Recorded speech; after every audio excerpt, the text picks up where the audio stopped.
You know, the fact that bombs have been dropped, the fact that American service members have already lost their lives, and the only people that haven't been consulted about anything is the only people that have the exclusive authority under the Constitution to make a decision as to whether or not we engage in war. This is unconstitutional.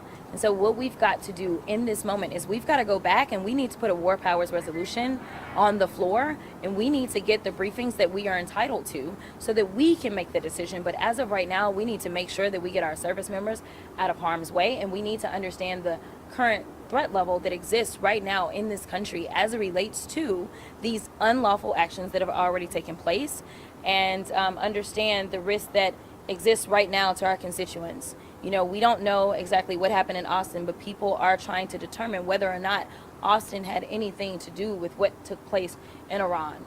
We need to understand, and we need to warn the American people, and we need to safeguard against any additional attacks if the Austin shooting was in response to this.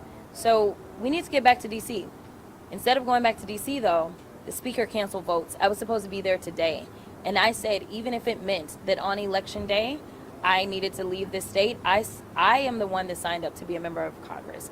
I am the one that swore an oath, and I take it seriously, especially as I'm trying to go back to the Congress. So for me, this is about doing what we're supposed to do as constitutional officers. And we need to go back. We need to pass a war powers resolution